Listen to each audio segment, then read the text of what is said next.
It's worse than a crime, it's a blunder. Rarely has one man earned this epithet from so many commentators for so many of his actions than has Donald Trump.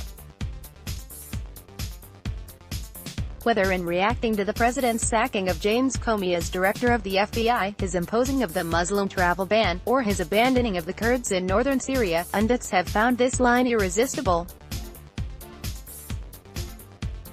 No surprise, then, that President Trump's decision last week to assassinate Qasem Soleimani, the Iranian general in charge of regional operations, has again inspired columnists and editors to cite the words usually attributed to the French diplomat Charles-Maurice du Talleyrand. George Packer led an article in The Atlantic with the quotation, while Jacob Heilbrunn channeled Talleyrand in the opening line of his column in The National Interest.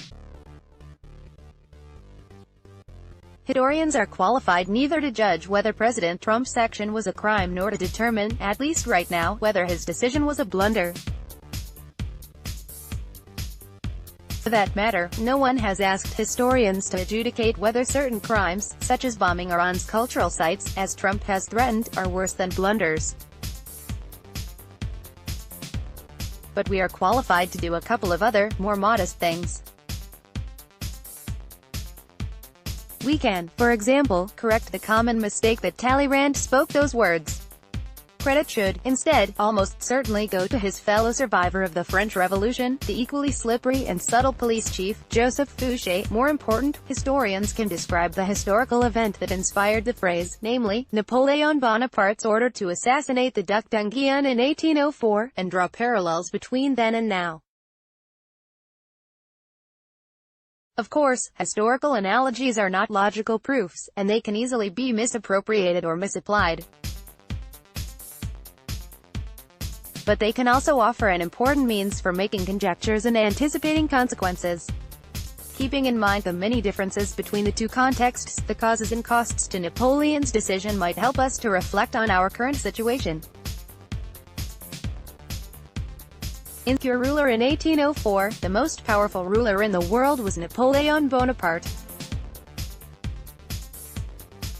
He had recently been named first consul for life by the French Senate, an institution filled with feckless figures who owed their status to Napoleon. At the same time, argues his recent biographer Adam Zamayaski, Napoleon was also the most insecure ruler in the world. This was partly a matter of origins. His native Corsica was as scorned by Parisians as, say, Queens is by Manhattanites. And while Napoleon soon lost the "you" from Buonaparte, the name of his status-hungry family, he never could lose the thick accent that colored his French. No matter how powerful Napoleon became, aristocrats always considered him a Corsican upstart, just as they scorned his family and court as a collection of grifters and goons. One can easily imagine a Thomas Rowlandson caricature gone viral of a gaggle of European rulers mocking Napoleon behind his back. The French ruler's self-doubts also stemmed from his political illegitimacy. He had not, of course, lost the popular vote or benefited from the machinations of a foreign country. To the contrary, the several plebiscites Napoleon held during his reign reflected a broad and enduring popularity that escapes our current president. But he had reached power by extra-constitutional means and spent the years of his rule in an ultimately vain effort to institutionalize the empire he had founded. It was resurrected later in the century by his nephew Louis Napoleon Bonaparte, whose second empire lasted twice as long as his uncle's. Napoleon's insecurity was compounded by royalist conspiracies and foreign plots against his life. In 1804, Fouché told Napoleon that the air is full of daggers. Napoleon, as a result, decided to arrest the Duc d'Enghien, a direct descendant of the family overthrown by the revolution. The problem was that d'Enghien was living not in France but in the neighboring German state of Baden. Moreover, though the young aristocrat despised Napoleon, there was not even, well, razor-thin evidence that he was plotting to assassinate him. As the French police learned, d'Enghien was guilty of nothing more than offering to join the British war effort against France. Nevertheless, at Napoleon's command, French troops crossed the border, seized D'Enghien at his home in Ettenheim, and hauled him back to Paris. Following a mockery of a trial, and despite the warnings of his advisors, Napoleon then had D'Enghien summarily executed by firing squad. Jacques-Louis David's painting of Napoleon crossing the Alps, 1805. Miquel Gonzalez, LAIF, Redux. By way of justification, Napoleon claimed the right of self-defense and, tellingly, refused to use the word assassination, yet while he sought to put an end to royalist conspiracies, he instead gave their cause an invaluable martyr. Equally crucial, Napoleon's action, smacking of Corsican vendettas, confirmed his impulsive and unpredictable character in the eyes of Europe.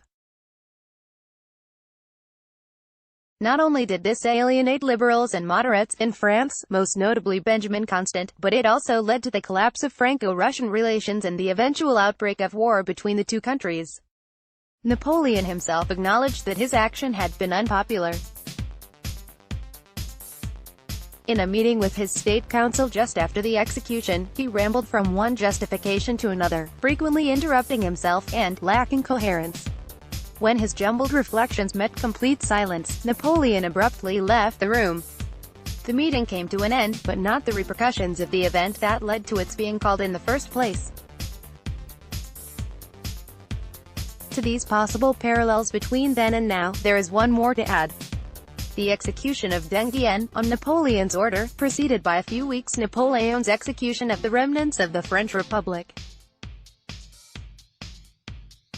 The soil on D'Enghien's grave was still fresh when, in late March 1804, Napoleon bowed to the Senate's declaration that he might have to destroy other institutions in order to safeguard the nation. "Great man, finish your work, make it as immortal as your own glory," the Senate intoned. Shortly after, Napoleon decided upon the title of Emperor, to mark this new phase in his career. Compromised court lets block ads. Why?